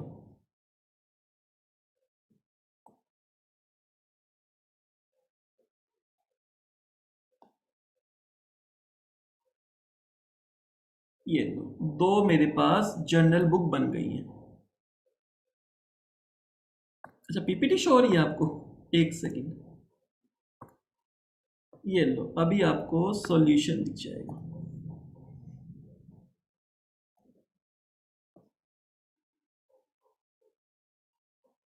ये बच्चे दो यहाँ पर मैंने जर्नल बुक बना दी है, एक कंसाइनर की है और एक मेरे पास जर्नल बुक कंसाइनी की है। मैं नाम चेंज कर देता हूँ, अभी मैंने कॉपी पेस्ट करके बनाया।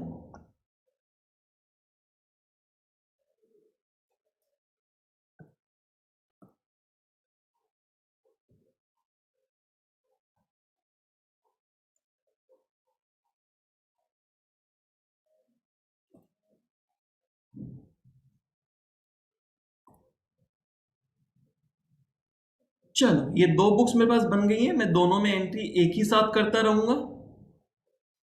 इस क्वेश्चन में हमारे पास अभी डेट्स गिवन नहीं है, क्लियर? क्वेश्चन में डेट्स भी गिवन होंगी, किस डेट को क्या क्या ट्रांजैक्शन हुई है। डेट्स गिवन नहीं है तो मैं सीक्वेंस सीरियल नंबर 1 2 3 4 करके चला दूंगा, अदरवाइज डेट्स गिवन होंगी तो डेट्स लिख लेंगे। तो सबसे पहली जो फर्स्ट हमारे पास एंट्री होगी, अगर मैं जर्नल एंट्री की बात करूं, वो होगी goods sent by consignor to consignee. पहली एंट्री ये होगी गुड्स सेंड करने की। कंसाइनर की बुक में क्या एंट्री होगी? कंसाइनमेंट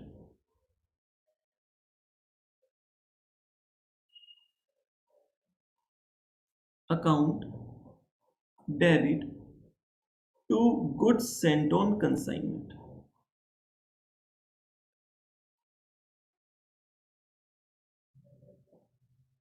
खाली गुड्स सेंट मत लिख देना, पूरा लिखना है। लेजर का नाम यही होता है, right? Consignment account debit to goods sent on consignment. और अमाउंट इसमें था टोटल 4 लाख रुपए का। कितनी कॉस्ट का सामान भेजा? 4 लाख रुपीस का।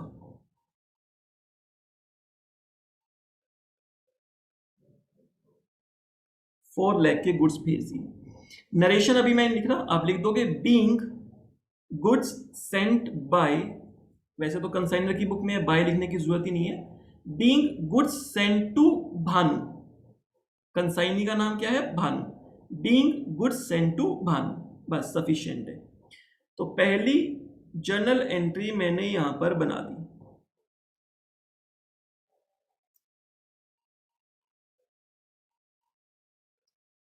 बात आती है इसकी एंट्री कंसाइनी की बुक में क्या होगी जब गुड्स सेंट होंगी। जब गुड्स सेंट होते हैं तो बच्चे कंसाइनी की बुक में कोई एंट्री नहीं होती। मैं यहां पे लिख रहा हूं नो एंट्री, जरूरी नहीं है कि आपको भी नो एंट्री लिखना ही है, आप इसको ब्लैंक भी छोड़ सकते हो। या तो नो एंट्री लिखोगे कि इस ट्रांजैक्शन की कोई एंट्री नहीं है, या बेटर है कि ब्लैंक छोड़ दोगे, कुछ नहीं लिखोगे इसके बारे में। डेट वाइज एंट्री लिखनी होगी, यहां पर डेट नहीं है तो 1 2 3 ऐसे चलाएंगे। तो फर्स्ट जर्नल एंट्री दोनों की बुक्स में होगी गुड्स सेंड करने की, और इसी सीक्वेंस में सारे क्वेश्चंस में इसी सीक्वेंस में आएंगी एंट्री। सबसे पहले गुड्स सेंड करने की, उसके बाद सेकेंड एंट्री एक्सपेंसेस इनकर्ड या expenses paid by consignor. Second entry आएगी एक्सपेंसेस पे करने की जो कंसाइनर ने की। देखो फर्स्ट एंट्री हमने कर ली गुड्स सेंड करने की, सेकेंड एक्सपेंसेस की बात थी, कंसाइनर ने जो एक्सपेंस किए यानी अमन ने। अब आप यहां पर टोटल सारे एक्सपेंस के लिए एक ही वर्ड आएगा, दैट इज कंसाइनमेंट अकाउंट। एक ही वर्ड आएगा, कंसाइनमेंट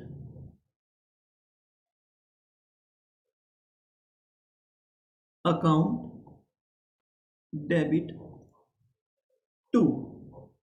अब यहां से पे कर दिया होगा कंसाइनर ने तो टू कैश या बैंक, ऐसा लिख सकते हो अगर वो क्लियरली नहीं बता रहा कैश या बैंक में है, या फिर आप टू कैश लिख दो टू बैंक लिख दो, दोनों ही ठीक है। अगर वो क्लियरली नहीं बता रहा कुछ भी लिख सकते हो, बेटर है बैंक यूज करो। क्लियर? आज की डेट में मोस्टली ट्रांजैक्शंस बैंक से होती है, स्पेसिफिकली मैं कंसाइनमेंट के लिए बता रहा हूं। 11th वाला कंसेप्ट मत सोचना कि सर कुछ नहीं दिया हुआ तो हम कैश ही मान लेंगे, वहां के लिए वो ठीक है, बट स्पेसिफिकली कंसाइनमेंट के लिए आज की डेट में मोस्टली ट्रांजैक्शंस बैंक के थ्रू ही होती हैं। बट अगर आप कैश ऑब्लिक बैंक लिखोगे तो भी ठीक है, खाली कैश लिख दोगे तो भी ठीक है, खाली बैंक लिख दोगे तो भी ठीक है, अगर क्वेश्चन में कुछ नहीं बताया हुआ तो। अगर क्वेश्चन में साफ साफ बता रहा है कैश में पे किए खर्चे या बैंक के थ्रू पे किए, फिर तो आपको स्पेसिफिकली दिया है तो कैश या बैंक ही लिखना है। क्लियर? टोटल एक्सपेंस हो गया यहां पर 20,000 रुपीज का। देखो 20,000 रुपए का टोटल खर्चा किया था, तो यहां पर आकर सीधा 20,000 रुपीज सारे एक्सपेंसेस के लिए आपने इकट्ठा लिख दिया 20,000 रुपए। अब यहां पे नरेशन में आप दे सकते हो जो भी आपने खर्चे की, बीइंग जो भी खर्चा था उसका नाम आप चाहो तो नरेशन में दे सकते हो। Packing, forwarding and freight. Being, packing, forwarding and freight charges या फ्रेट एक्सपेंसेस इनकर्ड और पेड बाय, इनकर्ड या पेड। क्लियर? आप नरेशन में वो एक्सपेंसेस के नाम बता सकते हो कि ये एक्सपेंस किए हैं, बट जर्नल एंट्री में अलग अलग लेजर्स क्रिएट नहीं करनी। राइट? तो ये बच्चे, ये दूसरी एंट्री हमारे पास हो गई कि एक्सपेंसेस किए हैं कंसाइनर ने। बात आती है इसकी एंट्री कंसाइनी की बुक में क्या होगी। कंसाइनी की बुक में चलते हैं और हमने ये देखा था कि कंसाइनी इसकी अपने पास कोई एंट्री नहीं करेगा। कंसाइनी कहेगा भैया तुमने खर्चा किया, तुम्हारा कंसाइनमेंट, तुम्हारा प्रॉफिट एंड लॉस, तुम मालिक, मैं क्यों अपनी बुक्स में एंट्री करता रहूं इसकी? ना मेरा खर्चा है, ना मुझे कोई प्रॉफिट मिलना है, मैं क्यों एंट्री करूं इसकी? हाँ, मेरी जेब से जब कोई लेन देन होगा, मेरी जेब से पैसा आएगा जाएगा, मेरी कोई इनकम बनेगी, तब मैं अपना उसको रिकॉर्ड करूंगा, अदरवाइज नहीं करूंगा। तो सेकेंड एंट्री जब यहां पर खर्चा किया कंसाइनर ने। और थर्ड एंट्री आती है एक्सपेंस की ही, लेकिन ये एक्सपेंस करता है कंसाइनी। तो एक्सपेंस के लिए तो सेम कंसाइनमेंट अकाउंट डेबिट। तो देखो पहली तीन एंट्रीज में तीनों में कंसाइनमेंट अकाउंट डेबिट आता है।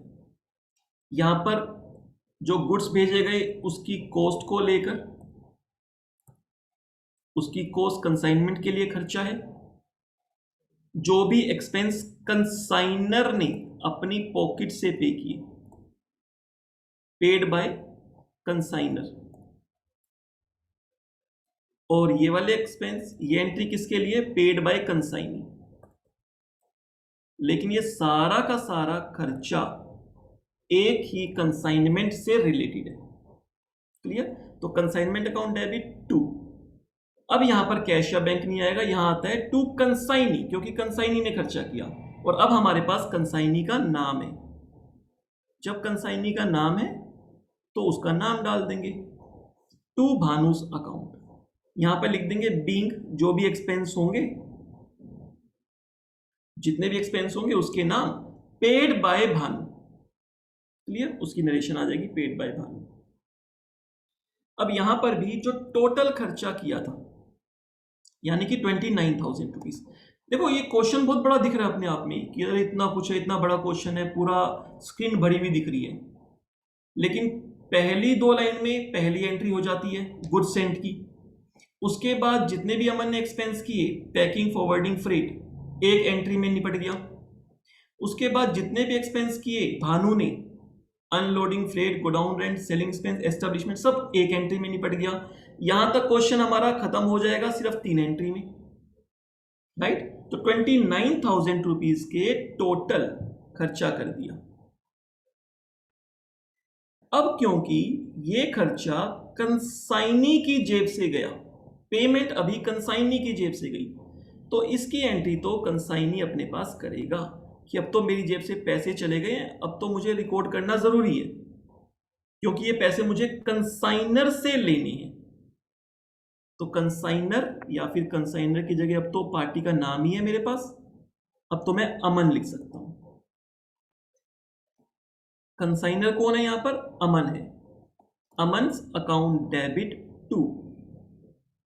अब यहां पर इसकी जेब से पैसे गए थे तो टू कैश या बैंक अकाउंट लेकिन ये पैसा अमन से लेना है। उसने अपनी बुक्स में इस तरीके से एंट्री डाल दी कि ये तो अमन के लिए यानी कि कंसाइनर के लिए खर्चा किया।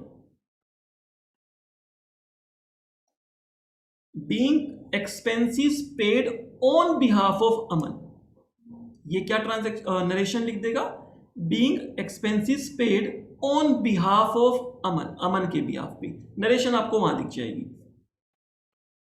चलो थर्ड एंट्री भी दोनों की बुक्स में हो गई है और हमारा ऑलमोस्ट 60-70% क्वेश्चन डील भी हो गया। नीचे रहते हैं 2 पैराग्राफ, इसको डील कर लेते हैं। आगे आया after 2 months Bhanu sends an account sale, sales की इंफॉर्मेशन दे दी। जैसी सेल्स की इंफॉर्मेशन आएगी हम सेल रिकॉर्ड कर लेंगे। अब बात आएगी सेल रिकॉर्ड करने की। जो 5,20,000 रुपीज की यहां पर सेल हुई है, अब हम इसको रिकॉर्ड कर लेंगे दोनों की बुक्स में। चलते हैं रिकॉर्ड करते हैं। फोर्थ एंट्री सेल रिकॉर्ड करने की। सेल रिकॉर्ड करने की एंट्री क्या होगी, जब जब भी खर्चे हुए, एक्सपेंस हुए। बेटा ये क्वेश्चन एग्जाम में 10 to 15 मार्क्स का आता है। अभी पहला क्वेश्चन है, सिंपल है, छोटा क्वेश्चन है, लेकिन कुछ और रिक्वायरमेंट भी होती है। तो 10 to 15 मार्क्स का ये क्वेश्चन जनरली आता है, मिनिमम 10 मार्क्स का आता है ये क्वेश्चन कंसाइनमेंट का। चलो आगे चलते हैं। फोर्थ, सेल हो गई है।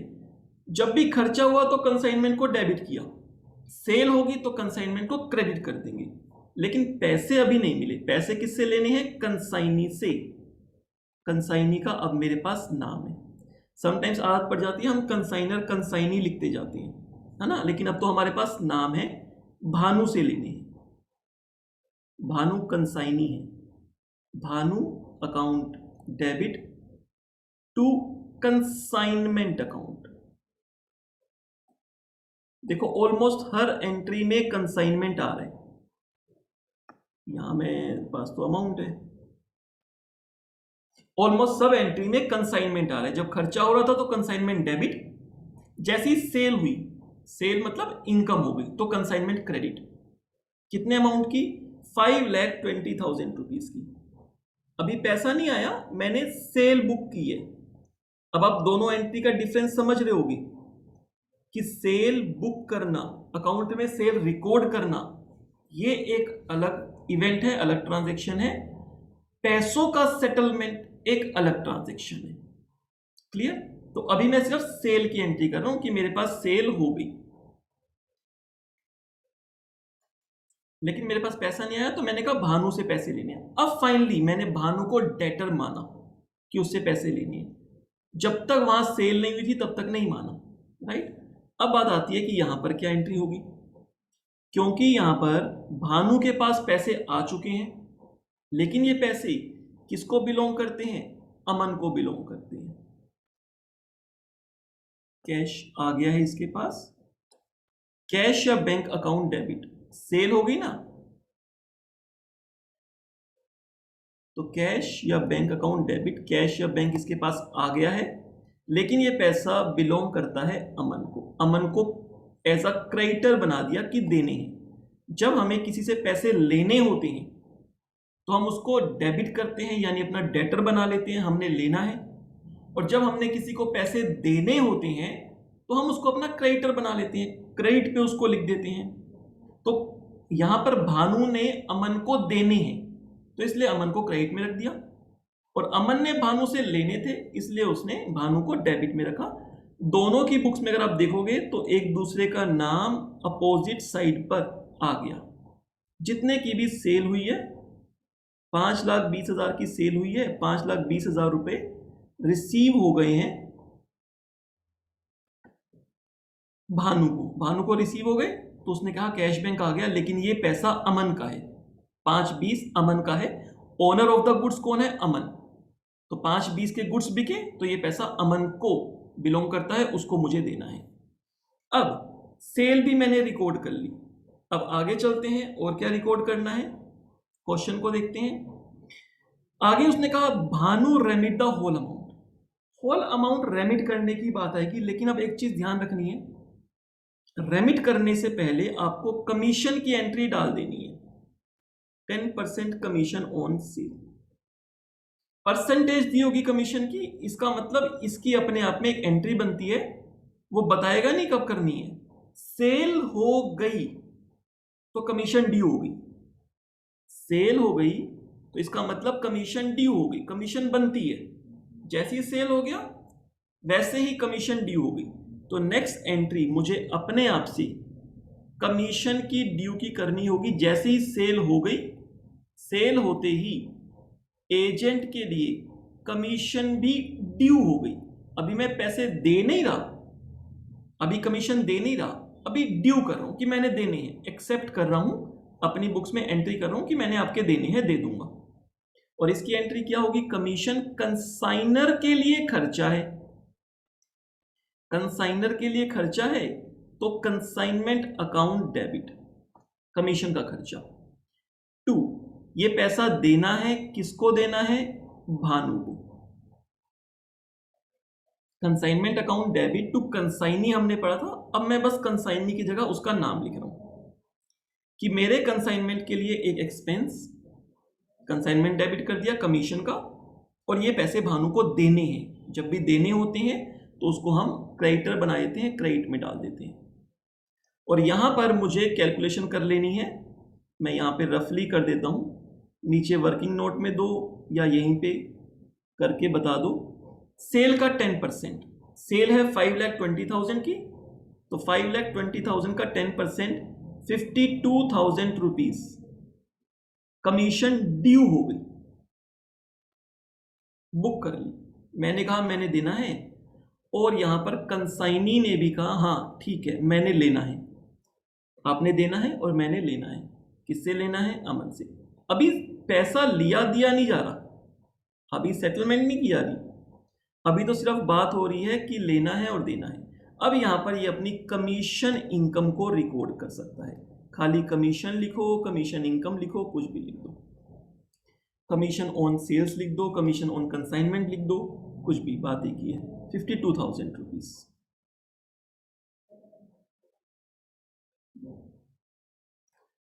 कमीशन की भी हमने एंट्री कर ली। अब फाइनली जाकर पैसा जो रेमिट हुआ है हम उसकी लास्ट एंट्री कर सकते हैं। पैसा रेमिट हो गया, और रेमिट होने के बाद कितना अमाउंट रेमिट हुआ? 5,20,000 माइनस 29,000 माइनस 52,000। अब देखो यहां से पैसा रेमिट हो गया, अब इसके पास पैसा आ जाएगा, यहां पर ये पैसे रिसीव कर लेगा, कैश या bank received, remitted by Bhanu. अब पैसा रिसीव हो जाएगा, कैश ऑब्लिक बैंक, किससे मिल जाएगा? कंसाइनी से, यानी कि भानु से, भानु से पैसा मिल जाएगा। कितना पैसा मिलेगा? पूरा मिल जाएगा। सेल हुई है 5,20,000 रुपीज की, 5,20,000, सारा पैसा नहीं देगा। यहां पर वो कहेगा कि मैंने एक तो कुछ खर्चा किया है आपके बिहाफ पे जो कि 29,000 रुपीज का है। जहां जहां भी ऊपर आप देखोगे भानु को क्रेडिट किया हुआ है वो माइनस करना पड़ेगा। भानु को क्रेडिट किया मतलब मैंने कहा था भानु को मैंने देने हैं, तो अब जब सेटलमेंट की बारी आएगी तो एडजस्टमेंट हो जाएगी। भानु को मैंने 29,000 एक्सपेंसेस के लिए देने थे और 52,000 कमीशन के लिए देने थे, तो वो दोनों अमाउंट डिडक्ट कर लेगा जो उसने अपनी जेब से एक्सपेंस के लिए पे किया, और सेकंड जो उसकी कमीशन ड्यू बनती थी, तो भैया अपनी कमीशन भी ले लो और अपनी एक्सपेंस के लिए जो किया वो भी ले लो, आपका हमारा हिसाब खत्म। तो 5,20,000 भानु के पास आए थे सेल करके, उसमें से 29,000 और 52,000 ये माइनस हो जाएंगे, नेट 4,39,000 रुपीज यहां पर इसको रिसीव हो जाएंगे, क्योंकि क्वेश्चन में कहा था whole amount remit, whole amount remit after, whole amount यानी कि 520 after deducting expense and commission. Expense commission deduct करने के बाद होल अमाउंट। तो यहां पर इसको रिसीव हो जाएंगे। और अगर मैं बात करूं ये जर्नल एंट्री कंसाइनी की बुक में क्या होगी, तो कंसाइनी यहां पे कैश रेमिट कर देगा। किसको रेमिट कर देगा? अमन को रेमिट कर देगा। अमन्स अकाउंट डेबिट टू कैश या बैंक, इसके पास से पैसे चले जाएंगे और अमन के पास पैसे आ जाएंगे। कितना अमाउंट? Same amount. अलग अलग थोड़ा ना हो सकता है कभी भी। ऐसा थोड़ा ना हो सकता है कि भानु ने भेजे तो हैं 439 लेकिन अमन को मिले हों कुछ और। ऐसा नहीं हो सकता ना।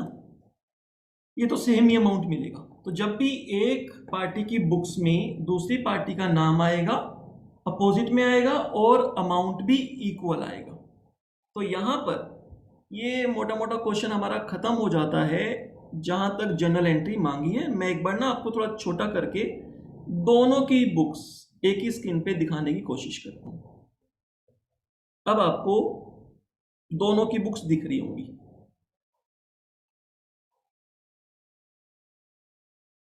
क्लियर? तो एक क्वेश्चन बच्चे हमारा कंसाइनमेंट पर जर्नल एंट्री बेस्ड आता है। दोनों की बुक्स में जर्नल एंट्रीज मांगी होती है। तो इस तरीके से आपको जर्नल एंट्री करनी होती है दोनों की बुक्स में। आई होप ये क्लियर होगा। अगर कोई डाउट है तो बता सकते हैं। 6 एंट्री बच्चे 6 एंट्री होती है लास्ट में, जो हमारे क्वेश्चन में दिया हुआ था ये वाला पॉइंट। भानु रेमिटेड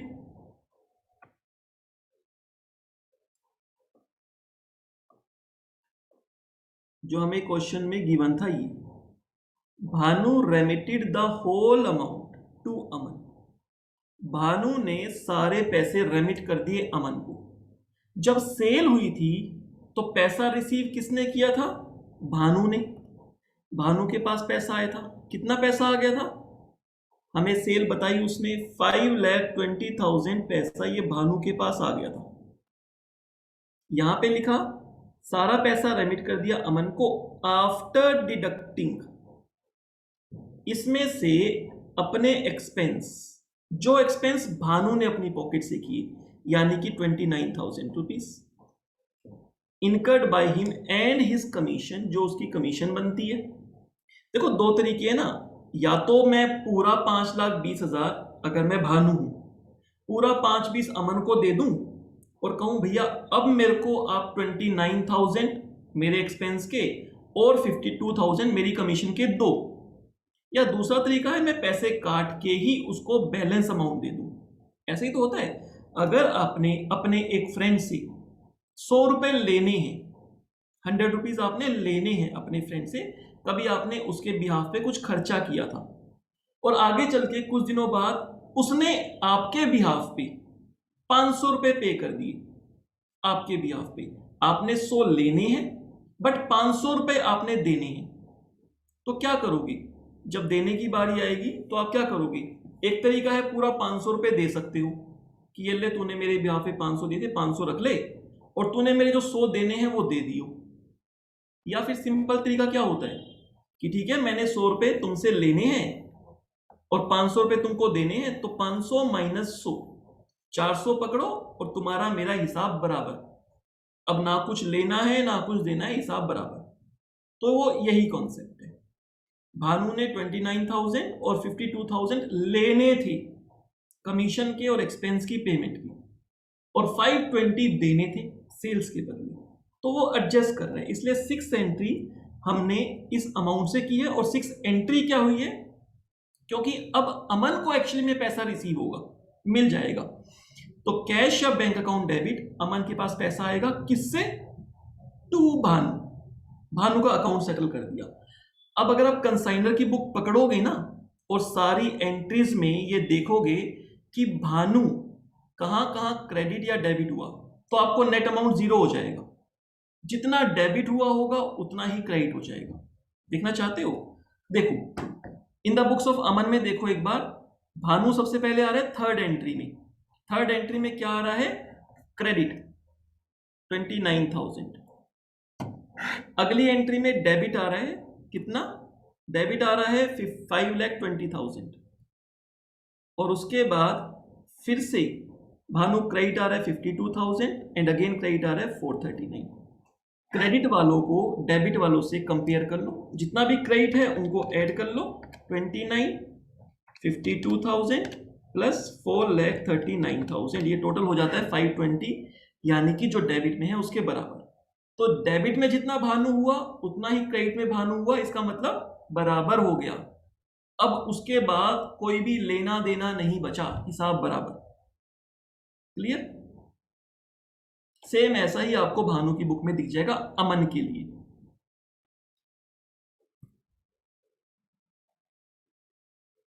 अच्छा, एक बच्चों ने प्रॉफिट भी निकाल दिया। अभी वैसे मेरा ये नेक्स्ट क्वेश्चन था कि मैं आपसे पूछूं कि क्या कोई बच्चा मुझे ये बता सकता है कि इस क्वेश्चन में अमन को अगर अपना प्रॉफिट देखना हो कि मुझे फाइनली कितना प्रॉफिट आया इस कंसाइनमेंट से, तो क्या कोई बच्चा बता सकता है? एक बच्चे ने मुझे आंसर दिया, एक बार देखते हैं, बाकी बच्चे भी निकालने की कोशिश करना।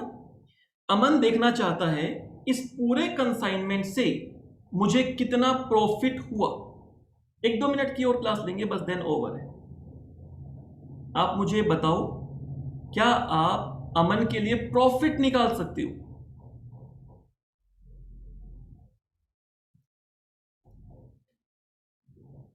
आंसर आया कुछ बच्चे का, लेकिन डिफरेंट आ रहे हैं आंसर्स। मैं जल्दी से आपको निकाल के बता दूंगा और फिर आप उसको क्रॉस चेक कर लेना।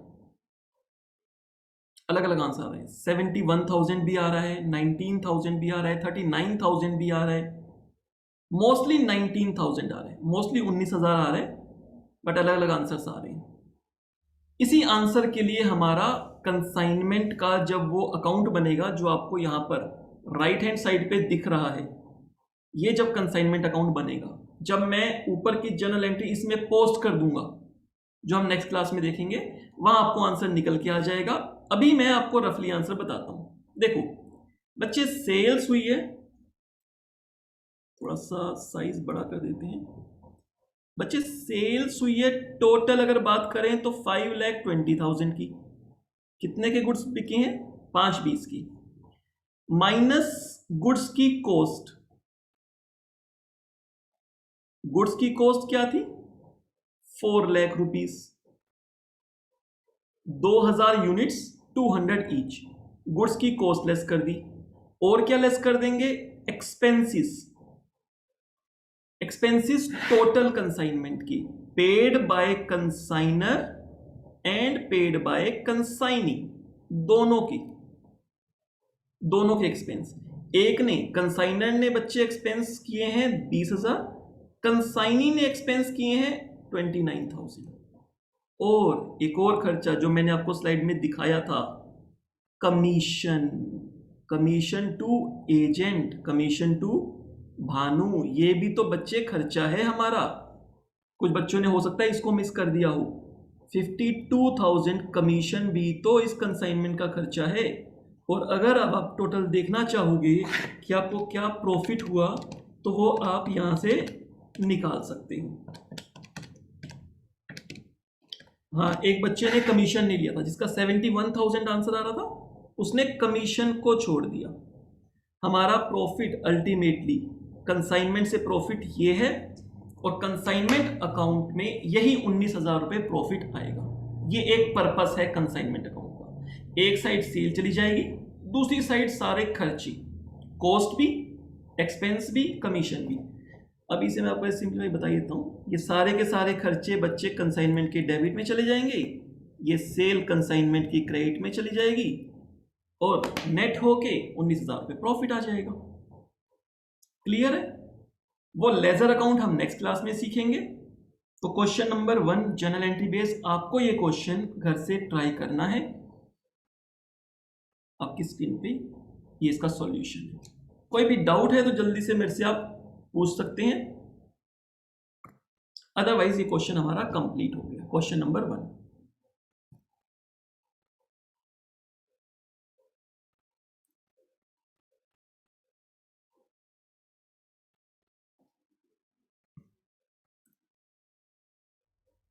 No doubts. देखो कुछ बच्चों ने कंसाइनमेंट अकाउंट भी बना लिया, very good Namita, consignment account बना भी लिया, बच्चे तो बहुत फास्ट हैं, टीचर से 10 कदम आगे होते हैं आजकल के बच्चे। चलो वेरी गुड, ग्रेट। चलो wish you all the best, have a nice day. आज की क्लास यहीं पे ओवर करते हैं, नेक्स्ट क्लास में मिलेंगे। बहुत अच्छा लगा आपके साथ क्लास लेकर। Okay bye bye, take care.